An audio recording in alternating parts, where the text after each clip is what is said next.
Hello बच्चों, क्या हाल है आप लोगों के? बढ़िया। हमने अभी तक 30 क्वेश्चंस पूरे कंप्लीट कर दिए हैं। अब 31 से हम स्टार्ट करेंगे पार्ट थर्ड। ये आपका लास्ट पार्ट होगा, इसमें आपको मिलेंगे 20 क्वेश्चंस। आपने अभी तक 30 पीवाईक्यूज कर लिए हैं। अब ये आपके 20 पीवाईक्यूज रिमेनिंग बचे हुए हैं। इन पीवाईक्यूज को करने के बाद आपके अंदर काफी कॉन्फिडेंस आ गया होगा। ठीक, उसके बाद काफी आपको एनर्जी मिल रही होगी कि हाँ अब हमारा सिलेक्शन पक्का है। तो स्टार्ट करते हैं क्वेश्चन नंबर 31 से। आइए, क्वेश्चन नंबर 31 कह रहा है कि एक हमारे पास क्या है, मैग्नेट है, बार मैग्नेट। ठीक है, इस टाइप की क्या है, कोई बार मैग्नेट है। ठीक, अब उसकी लेंथ दे रखी है हमें, एल दे रखी है। ठीक हो गया। अब हमने क्या करा, वहां पे उसमें क्या दिया है, एक एंगल दिया है। ये एंगल दिया कितना, 60 डिग्री। ठीक हो गया, 60 डिग्री इसमें दिया है, बेंड कर रखा है उसको। ठीक, फिगर गिवन है आपके क्वेश्चन में। ये डिस्टेंस उसकी दे रखी है आर। ठीक हो गया। इसका हमें क्या निकालना है, the new magnetic dipole moment will be, new magnetic dipole moment निकाल देना है। तो ठीक है, अब हम क्या करते हैं, L equal to R theta होता है। इतनी बात समझ में आ गई। तो आर इक्वल टू क्या होगा, एल बाई थीटा हो जाएगा। एल ऐसे ही रहने देंगे, थीटा की वैल्यू क्या है 60 को पाई बाई 3 लिख देते हैं। तो कितना हो जाएगा, 3L अपॉन पाई हो जाएगा। ठीक, मैग्नेटिक मोमेंट का फॉर्मूला क्या होता है कि जो पुराना वाला मैग्नेटिक मोमेंट है इनटू कितना, एम डैश मैग्नेटिक क्या होगा, magnetic strength into effective distance. क्या होगा, इफेक्टिव डिस्टेंस। ठीक हो गया। ठीक, अब यहाँ पे मैग्नेटिक मोमेंट क्या है हमारे पास, अगर मैं कह दूं कि एम डैश हमने निकालना है तो स्मॉल एम मैग्नेटिक स्ट्रेंथ लिख ली। ठीक, multiply by 3L by pi रख दिया। अब हमारे पास क्या है, 3 अपॉन पाई हमने बाहर ले लिया, ब्रैकेट में 3 into sorry M into L. ठीक है, तो एम क्या है हमारे पास, पोल स्ट्रेंथ, एल डिस्टेंस से पुराना। तो ये पुराना मैग्नेटिक मोमेंट क्या होगा, 3 अपॉन पाई इंटू एम। तो नया मैग्नेटिक मोमेंट कितना आ जाएगा, 3 बाई पाई एम। ऑप्शन कौन सा है इसमें, option A. Option A is the correct answer. Clear. अब स्टार्ट करते हैं क्वेश्चन नंबर 32। क्वेश्चन नंबर 32 में कह रहा है कि total charge induced in a conducting loop when it is moved in a magnetic field depends on, कि magnetic field में टोटल चार्ज इंड्यूस होगा किस पर डिपेंड करता है। वो देखो, इसमें देखो E equal to D phi by D T होता है। ठीक, I इक्वल टू हमारे पास क्या होता है, बताओ क्या होगा, कितना आएगा बताओ, E बाई आर आ जाएगा। ठीक हो गया। अब E को ऐसे रहने देंगे, सॉरी 1 बाई आर को ऐसे रहने देंगे, E की जगह हम क्या रख देंगे, D phi by D T रख देंगे। क्लियर आ गया, इतना आ गया I की वैल्यू। अब देखो टोटल हम क्या निकालेंगे, मैग्नेटिक इंड्यूस निकालेंगे। तो कितना ईएमएफ इंड्यूस कितना आएगा, इंटीग्रेशन ऑफ I dt निकाल लेंगे। यहाँ से हो जाएगा 5 1 और ये 5 2। ठीक हो गया। अब I की वैल्यू कितनी है, 1 by R D phi by D T integration में मल्टीप्लाई में क्या आ जाएगा, dt आ जाएगा। dt से dt कैंसिल हो जाएगा, ये 5 1 ये 5 2। देखो सॉल्यूशन क्या होगा इसका, 1 बाई आर 5 2 माइनस आ जाएगा। ईएमएफ इंड्यूस तो किस पर डिपेंड करेगा, वो total change in magnetic flux. Option कौन सा होगा, C. Option C is the correct answer. ऐसे हम करेंगे क्वेश्चन नंबर 33। कौन सा क्वेश्चन करेंगे, क्वेश्चन नंबर 33। अब देखो, अब wire loop is rotated in a magnetic field, the frequency of change in direction and the induced EMF। induced EMF में क्या करना है, चेंज इन डायरेक्शन के बारे में बताना है। क्या बताना है, चेंज इन डायरेक्शन के बारे में। देखो ये क्रेस्ट से क्रेस्ट क्या होगा, यहाँ पे पूरी डिस्टेंस होगी ई नॉट साइन ओमेगा टी। एक बार ये पॉजिटिव में जा रहा है, एक बार ये नेगेटिव में जा रहा है। तो डायरेक्शन कितनी बार चेंज कर रहा है, डायरेक्शन चेंजेस 2 टाइम्स, 2 टाइम्स। ठीक हो गया। तो इसका मतलब फ्रीक्वेंसी चेंज, फ्रीक्वेंसी चेंज कितना आएगा, फ्रीक्वेंसी जो इंड्यूस्ड होगी उसमें चेंज कितना आएगा, ट्वाइस पर रिवॉल्यूशन। कितना आएगा, ट्वाइस पर रिवॉल्यूशन। कितना जाएगा, ट्वाइस पर रिवॉल्यूशन। ऑप्शन कौन सा है इसमें, ऑप्शन ए। क्लियर। कितने हो गए, 31 32 33। इसको नोट डाउन करिए, फिर आगे बढ़ते हैं। नोट कर लिया आप लोगों ने, ठीक है। 34 क्वेश्चन में देखते हैं, एक सीरीज एलसीआर सर्किट है connected to an AC voltage source, L is remove. ठीक है, व्हेन एल इज रिमूव। ठीक है, वो क्या कहा सबसे पहले कि हमने एल हटा दिया है। ठीक, तो हमने circuit phase difference between current voltage is pi by 3। Phase difference कितना है उसका, पाई बाई 3 दे रखा है। सी भी हटा देंगे तो फेज डिफरेंस भी सेम पाई बाई 3 है। पावर फैक्टर पूछा सर्किट का। ठीक है, अब एल हटा देंगे तो tan फाई कितना हो जाएगा, फेज डिफरेंस बताओ, XC by R. Clear, tan phi की वैल्यू होगी tan पाई बाई 3, कितना हो जाएगा, एक्सी बाई आर हो जाएगा। पहले इक्वेशन मान लेते हैं इसको। ठीक है, अब वो कहता है सी हटा दो, सी को क्या कर दो, रिमूव कर दो। तो तब फेज डिफरेंस कितना हो जाएगा, tan pi by 3 equal to XL by R. ये मैग्नीट्यूड में लेते हैं। ठीक हो गया। दोनों को क्या करेंगे, फ्रॉम 1 and 2, फ्रॉम 1 and 2 से क्या आ जाएगा बताओ, एक्सएल इक्वल टू एफसी। और ये कौन सी कंडीशन होती है, रेजोनेंस की। अब रेजोनेंस की कंडीशन में क्या हो जाता है, आर इक्वल टू जेड। इतनी बात समझ में आ गई। पावर फैक्टर क्या कहता है, power factor cos phi R by Z कितना हो जाएगा 1। तो कॉस फाई की वैल्यू कितनी आ जाएगी 1 आ जाएगी। तो पावर फैक्टर कितना आ जाएगा 1 आ जाएगा। ऑप्शन कौन सा है, ऑप्शन बी, ऑप्शन बी। ठीक हो गया। अगला क्वेश्चन है क्वेश्चन नंबर 35। ठीक है, क्वेश्चन नंबर 35 में coil of self inductance L is connected in series with bulb and AC source. ये हमारे पास कोई एक बल्ब दे रखा है और इसके बीच में एक कॉइल डाल रखी है एसी सोर्स के। ठीक है, एसी सोर्स दे रखा है हमारे पास ये वाला। फॉर एग्जांपल जस्ट एक एग्जांपल है, कोई फिगर क्वेश्चन में दिया नहीं हुआ है, हमने मान लिया। अब उसमें कहता है कि ब्राइटनेस कैसे घटेगी, कि हम क्या करें। देखो L is connected in with the bulb B and an AC source. L हमारे पास कनेक्टेड है, ठीक है, एसी उसके सीरीज में। ठीक है, an iron rod is inserted in the coil. देखो अगर हम इसके बीच में आयरन रॉड डाल देते हैं, फॉर एग्जांपल आयरन रॉड क्या करते हैं, इंसर्ट कर देते हैं। ठीक हो गया। अब आयरन रॉड इंसर्ट करते ही तो एल क्या होगा बताओ, एल बढ़ेगा तो इम्पिडेंस क्या होगा, बढ़ जाएगा। ठीक हो गया, एल बढ़ गया तो इम्पिडेंस बढ़ जाएगा। तो करंट क्या हो जाएगी, डिक्रीज हो जाएगी। कैसे, I equal to V by Z. Z बढ़ेगा तो करंट अपने आप डिक्रीज होएगी। करंट डिक्रीज होएगी तो ब्राइटनेस भी क्या होगा बताओ, डिक्रीज हो जाएगी। ब्राइटनेस भी डिक्रीज हो जाएगी। ऑप्शन कौन सा होगा, सी इज द करेक्ट आंसर। अगला बढ़ते हैं इसके साथ क्वेश्चन नंबर 36। क्वेश्चन नंबर 36 में क्या कहता है कि an EM wave propagating in a medium with a velocity. देखो अब एक ईएम वेव क्या है, प्रोपोगेट कर रही है। ठीक है, 3D एक्सिस बना दिया। उसने बोला कि आई एक्सिस के अलोंग यानी कि एक्स और ये वाई और ये जेड, इसके अलोंग क्या है, उसकी वेलोसिटी है। और वाई के अलोंग क्या दे रखा है उसने, इलेक्ट्रिक फील्ड दे रखी है। ठीक हो गया। अब वो कह रहा है देखो एक रिलेशन पता है हमारे पास, E vector cross B vector equal to V vector मान लो, वैसे सी होता है। ठीक है, वेलोसिटी हमें दे रखी है। अब उसने बोला था कि हमारे पास क्या है, ई वेक्टर कौन सा है, वाई की तरफ जे कैप और वेलोसिटी के अलोंग आई कैप। अब बचा कौन सा हमारे पास, बी वेक्टर का। देखो आई के अलोंग क्या करेगी, वेव प्रोपोगेट कर रही है। ठीक है, इलेक्ट्रिक फील्ड की डायरेक्शन जे कैप की तरफ। तो मैग्नेटिक फील्ड की तरफ हो जाएगी पॉजिटिव जेड डायरेक्शन। यही बचेगा क्योंकि क्या होता है, जे क्रॉस के इक्वल टू आई कैप, ये हमारा वेक्टर बताता है। तो यहाँ पे जे, यहाँ पे के आएगा तो यही आई वेक्टर आएगा। इतनी बात समझ में आ गई। तो पॉजिटिव जेड डायरेक्शन की तरफ। ऑप्शन कौन सा है इसका, B, option B is the correct answer. इतना समझ में आ गया 36 क्वेश्चन तक। नोट करिए इसको, फिर आगे बढ़ते हैं। आप लोगों ने सब क्वेश्चन नंबर 37 में देखते हैं, which colour of the light has the longest wavelength पूछा उसने। तो सबसे पहले ये देख लेते हैं कि हमारे पास red has the longest wavelength. ठीक है, कैसे होती है देखो अभी बताते हैं। Red has the longest wavelength, इसका एक सीरीज है। देखो लैम्डा ऑफ रेड क्या होगा आपका, ज्यादा होगा लैम्डा ऑफ ग्रीन से, और ग्रीन का लैम्डा ऑफ ब्लू ज्यादा होगा लैम्डा ऑफ वॉयलेट से।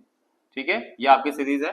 रेड है सबसे क्या होगा उसमें, सबसे ज्यादा वेवलेंथ का होगा। ऑप्शन कौन सा है, option A is the correct answer. Clear. Question number 38 में देखते हैं। क्वेश्चन नंबर 38 क्या है, two similar thin equiconvex lenses. देखो इक्वी कॉन्वेक्स लेंसेज बना दिए हमने।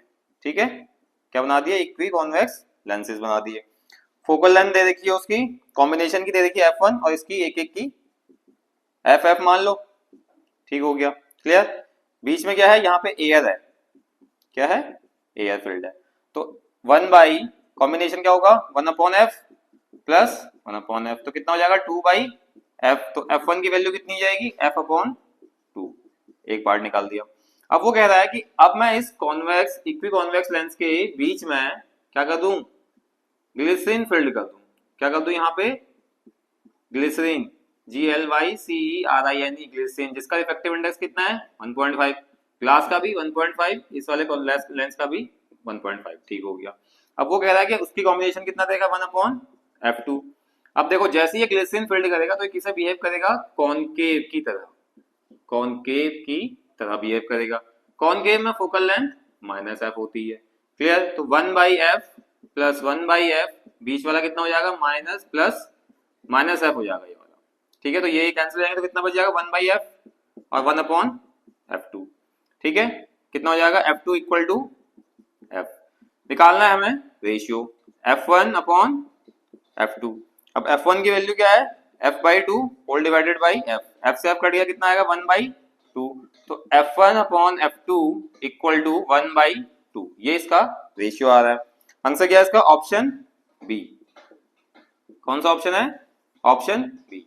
ठीक है, अब देखते हैं क्वेश्चन नंबर कौन सा है हमारे पास 38, क्वेश्चन नंबर 39। ठीक है, क्वेश्चन नंबर 39 में कह रहा है ray of incident at an angle of incidence I on a surface of small angle prism. देखो स्मॉल एंगल प्रिज्म के अंदर हमारे पास क्या है, एक इंसिडेंस रे डाली हमने यहाँ से। ठीक है, ये एमर्जेंट होकर सीधे स्ट्रेट चले गई। क्या चले गई? सीधे स्ट्रेट चले गई। ये हमारा R1 एंगल है, ये इंसिडेंट रे है। ठीक हो गया। दूसरा हमारे पास क्या कह रहा है वो कि it refractive index material of the prism mu. Refractive index material का कितना है? म्यू है। ठीक हो गया। Then the angle of incidence is nearly two. Angle of incidence निकालना, हमें आई की वैल्यू निकालनी है। देखो सबसे पहले क्या है, जैसे यहाँ पे नॉर्मल के बराबर किया तो ए इक्वल टू 0 हो जाएगा, तो R2 की वैल्यू कितनी हो जाएगी? 0। R1 plus R2 equal to क्या होता है? ए। तो R1 की वैल्यू कितनी आ गई? ए। स्नेल्स लॉ लगाओ आप। स्नेल्स लॉ क्या कहता है बताओ? μ1 sin I equal to μ2 sin R। ठीक हो गया। μ1 की वैल्यू कितनी हो जाएगी? 1, क्योंकि कहाँ है? एयर में। एयर में 1 हो जाएगी। sin I रहेगा। μ2 की वैल्यू म्यू दे देखिए अंदर, sin कितना हो जाएगा? R1। तो sin I equal to mu sin R1 की जगह ए आ जाएगा। अब sin थीटा जो होता है हमारा वो किसके अप्रोक्स होगा? थीटा के। क्लियर? तो हम क्या कर सकते हैं, I equal to mu into A. तो एंगल ऑफ इंसिडेंस की वैल्यू कितनी आ जाएगी? Mu times of A. तो ऑप्शन कौन सा सही है इसका? Option B is the correct answer. समझ में आया इतना? नोट डाउन करिए, फिर आगे बढ़ते हैं। नोट कर लिया? 40 क्वेश्चन देखते हैं अब इसके बाद। ठीक है, 40 क्वेश्चन में कह रहा है हमारे पास astronomical refracting telescope will have a large angular magnification and high angular resolution when it has objective lens. ठीक है, ऑब्जेक्टिव लेंस में क्या होना चाहिए? तो देखो मैग्निफिकेशन फॉर्मूला होता है f0/fe। तो इससे पता चल गया कि अगर f0 बढ़ाएंगे तो मैग्निफिकेशन भी बढ़ेगा। ठीक है, यानी कि हमारे पास क्या है, ऑब्जेक्टिव फोकल लेंथ क्या होगा? Focal length large. सबसे पहली बात तो ये कंसिडर हो गया कि वो लार्ज होनी चाहिए, तभी वो बढ़ेगा। ठीक हो गया। दूसरा हमारे पास क्या है कि रिजॉल्विंग पावर जो होती है डायरेक्टली प्रोपोर्शनल होता है d/लैम्डा के। अब यानी कि अगर डायमीटर बढ़ाऊंगा तो रिजॉल्विंग पावर बढ़ेगा, यानी कि एंगुलर रिजोल्यूशन बढ़ेगा। तो यानी कि डायमीटर भी क्या होगा आपका? लार्ज होगा। ठीक हो गया। इस अकॉर्डिंग आपके क्या होंगे, कौन से ऑप्शन होंगे? Option number large focal length and large diameter, option D. कौन सा ऑप्शन होगा? ऑप्शन डी होगा। ठीक है, ए बी सी दो तीनों नहीं होंगे। ठीक है, small focal length, small diameter, large focal length और large diameter, option D is the correct answer. ठीक है, क्वेश्चन नंबर 41 करेंगे।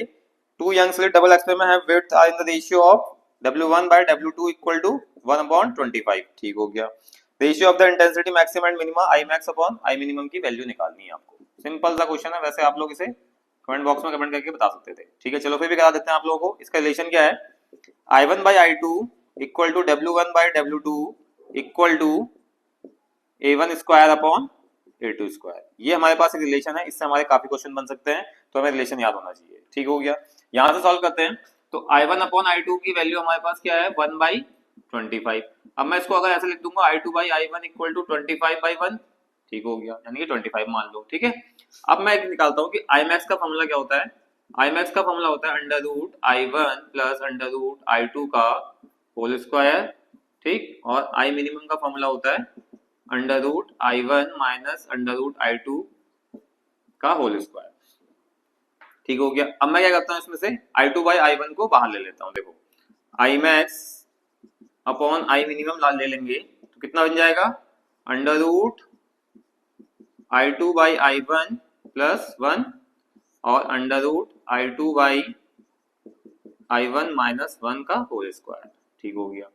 ठीक, अब इसमें हम करेंगे कि I2/I1 की जगह कितना रख देंगे? 25। √25 प्लस 1 का होल स्क्वायर √25 माइनस 1 का होल स्क्वायर।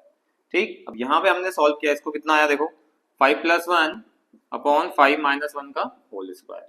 ठीक है, ये क्या निकल रहा है हमारा? I max और I मिनिमम कितना आएगा? 6/4 का होल स्क्वायर। कितना हो जाएगा? 36/16। काटोगे इसको 4 4 जा 16, 4 9 जा 36, यानी कि I max upon I minimum कितना आ जाएगा बताओ, 9/4 आ गया। ठीक, इसके बाद क्वेश्चन कौन सा है, 9/4 का ऑप्शन कौन सा है, option D. Option D is the correct answer. अगला क्वेश्चन है Bristol angle of IP for an interface should be. Bristol angle निकालना है, क्वेश्चन नंबर 42। क्वेश्चन नंबर 42 में क्या है, ब्रिस्टल एंगल निकालना, उसकी वैल्यू बता देनी है। ठीक है, अब ब्रिस्टल एंगल देखो, आई बी से हम इसको डिनोट कर रहे हैं। अब आई बी से डिनोट करते हैं, उसका tan I B equal to μ2/μ1, और μ1 की वैल्यू कितनी होती है 1, तो यानी कि हमारे पास क्या है, tan I B equal to μ2 greater than 1 होना चाहिए। ठीक है, यानी कि tan आई बी क्या होगा, ग्रेटर देन 1 होना चाहिए। ठीक है, यानी कि tan 45 से ज्यादा होना चाहिए, तो tan 45 से होना चाहिए, यानी कि आई बी की वैल्यू क्या होगी, tan 45 से ज्यादा होगी, लेस देन किससे होगी, 90 से। ये हमारे पास ब्रिस्टल एंगल की कंडीशन रहती है। कौन सा ऑप्शन सही है इसमें, 45 से ज्यादा और 90 से छोटा, option B. Option B is the correct answer. Clear, कितना हो गया, 42 क्वेश्चन हो गए, नोट डाउन करिए, फिर आगे बढ़ते हैं। नोट कर लिया आप लोगों ने। अगला क्वेश्चन देखते हैं 43। The d Broglie wavelength of a neutron in the thermal equilibrium with heavy water at a temperature T Kelvin, mass m is given by। ठीक है, अब lambda equal to h upon p होता है de Broglie wavelength, तो h upon under root 2m k ही हो जाता है। ठीक हो गया। अब काइनेटिक एनर्जी ऑफ थर्मल कितना हो गया, of thermal neutron, thermal neutron की क्या होगी बताओ, 3/2 kT। ठीक हो गया।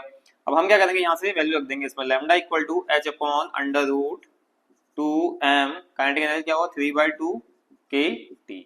ठीक हो गया, 2 से 2 कट जाएगा, कितना हो जाएगा, lambda equal to h upon under root 2 cut गया m 3m kT। ऑप्शन कौन सा है, option A. Option A is the right answer. Clear, wavelength पूछी थी इसमें। उसके बाद हमें अगला क्वेश्चन देखते हैं कि मैथमेटिकल 44 क्वेश्चन में क्या दिया हुआ है, mathematic surface illuminated with the radiation of wavelength lambda stopping potential v if the same surface illuminated with the radiation wavelength 2 lambda stopping potential v/4, threshold wavelength for metallic surface। threshold wavelength निकालनी है, दो condition दे रखी है हमें, photo electric equation use करेंगे हम इसमें। कौन सी करेंगे, photoelectric equation. Photoelectric equation देखो, पहली कंडीशन के लिए क्या होगा, EV equal to HC by lambda minus HC by lambda not, पहली इक्वेशन हमारी बन गई। ठीक है, जो कंडीशन दे रही है, उसी सरफेस से हम दूसरी निकालेंगे, तो E पोटेंशियल कितना हो जा रहा है, V/4, HC वेवलेंथ कितनी हो जा रही है 2 lambda HC by lambda not, दूसरी इक्वेशन बना देंगे, डिवाइडिंग 1 एंड डिवाइडिंग 1/2। ठीक है, 1/2 कर देंगे ऐसे करके। ठीक, तो कितना हो जाएगा, EV अपॉन EV/4, E से E कैंसिल, V से V कैंसिल, 4 ऊपर चले जाएगा। ठीक हो गया, HC by lambda minus HC by lambda not whole divided by HC by 2 lambda minus HC by lambda not.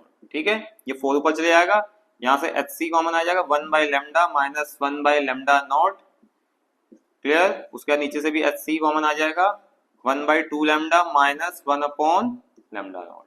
ठीक हो गया, HC से HC कैंसिल हो जाएगा। अब इसको सॉल्व कर देंगे, 4 equal to lambda not minus lambda whole divided by lambda lambda not. ठीक हो गया, इसको डिवाइड का सिंबल लगा देंगे, lambda not minus 2 lambda whole divided by 2 lambda lambda not. ये लैम्डा नॉट से लैम्डा लैम्डा कट जाएगा, ये कट जाएगा, 2 ऊपर चले जाएगा, ये नीचे आ जाएगा। ठीक है, अब इसको देखो, 4 equal to 2 into lambda not minus lambda, नीचे आ जाएगा आपका लैम्डा नॉट माइनस 2 लैम्डा। देखो, इस 2 से ये 2 कटेगा तो 2 टाइम्स जाएगा, तो 2 lambda not minus 4 lambda equal to lambda not minus lambda. ठीक हो गया, अब ये इधर आ जाएगा 2 lambda not minus lambda not equal to minus lambda plus 4 lambda, कितना हो जाएगा 3 लैम्डा ही आ जाएगा, ये लैम्डा नॉट आ जाएगा। थ्रेशोल्ड वेवलेंथ कितनी आ जाएगी, lambda not equal to 3 lambda. Option D is the correct answer. Option D कौन सा है, करेक्ट आंसर। क्लियर, इतना आ गया आपको। ठीक है, कौन कौन से क्वेश्चन हो गया, 43 हो गया, 44 हो गया, नोट डाउन करिए, फिर आगे बढ़ते हैं। नोट कर लिया, क्वेश्चन नंबर 45 करते हैं अब।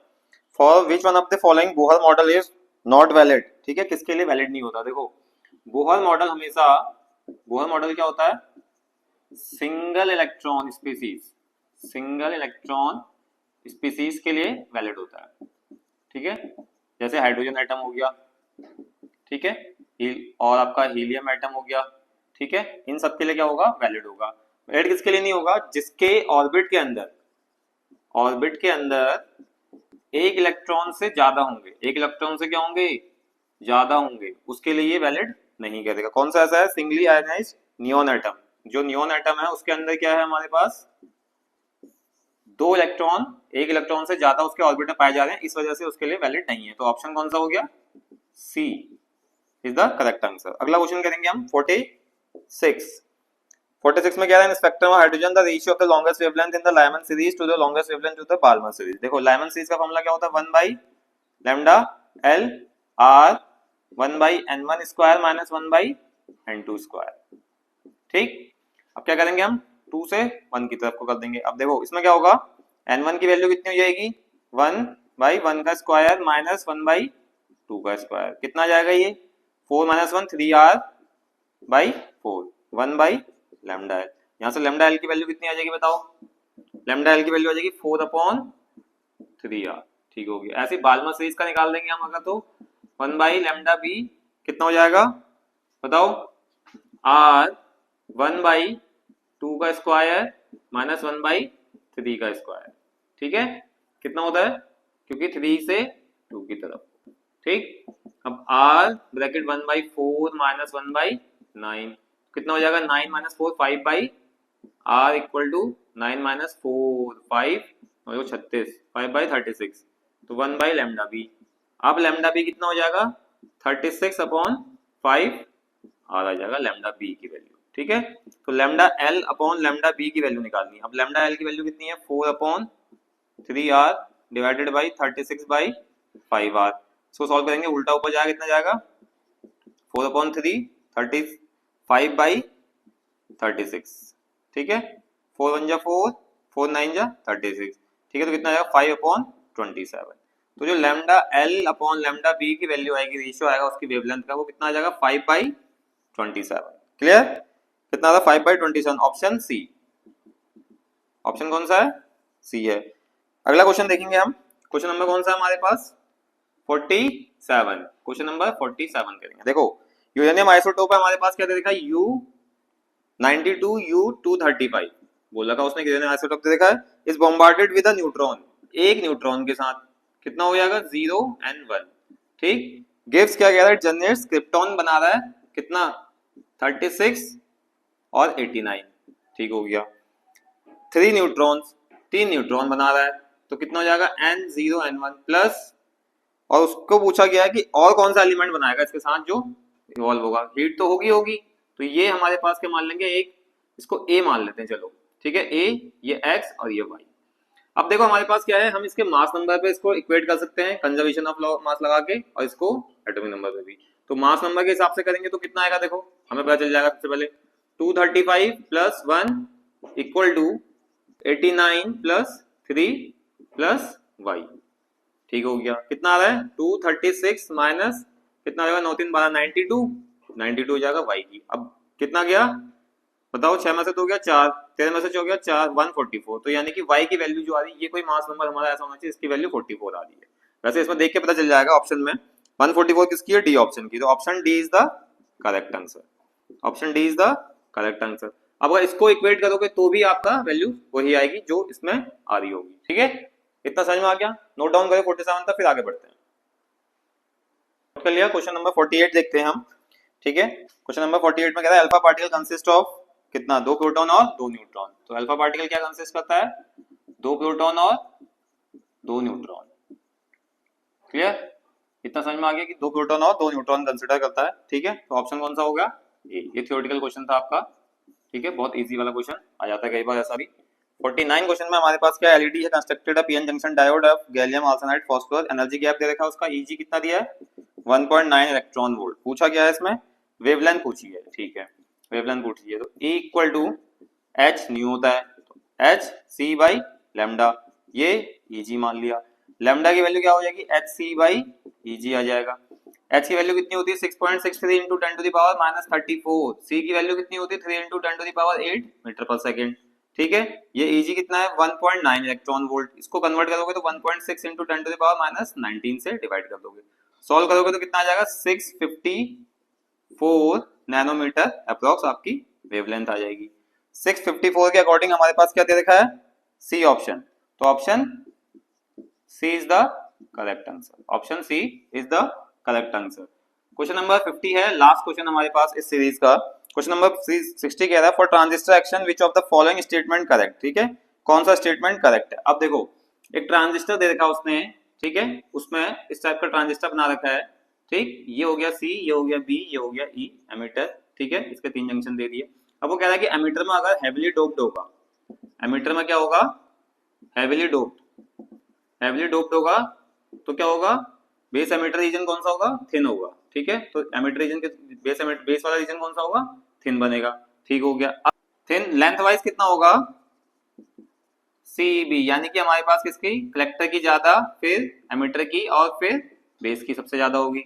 फिर डोपिंग में क्या होगा, डोपिंग में बताओ क्या होगा, ई की सबसे ज्यादा, फिर कलेक्टर की, और फिर बेस की रहेगी। बेस एमीटर रीजन में हमारे पास क्या होगा, फॉरवर्ड बायस, और बेस कलेक्टर रीजन में हमारे पास क्या होगा, रिवर्स बायस। ये हमारे पास कंडीशन दी है। इस कंडीशन के अकॉर्डिंग हमारा कौन सा ऑप्शन फिल हो रहा है, option C is the correct answer. और ये हमारे पास क्या है, लाइटली डोप, लाइटली डोप्ड क्या है, डायरेक्टली डोप करेगा ये। क्लियर, इतना समझ में आ गया। ये थे हमारे पास पूरे 50 क्वेश्चंस। मैंने आप लोगों को टोटल 50 PYQs प्रोवाइड करा दिए, 50 मोस्ट एक्सपेक्टेड क्वेश्चंस आपको प्रोवाइड करा दिए। आप लोगों को सारे 100 क्वेश्चन करके जाने हैं, एक भी क्वेश्चन छोड़ना नहीं है। जितने ज्यादा आप प्रैक्टिस करके जाओगे क्वेश्चंस की, उतने ज्यादा आपको मार्क्स गेनिंग पॉसिबिलिटी बढ़ जाएगी। ठीक, तो all the best for your exam, thank you.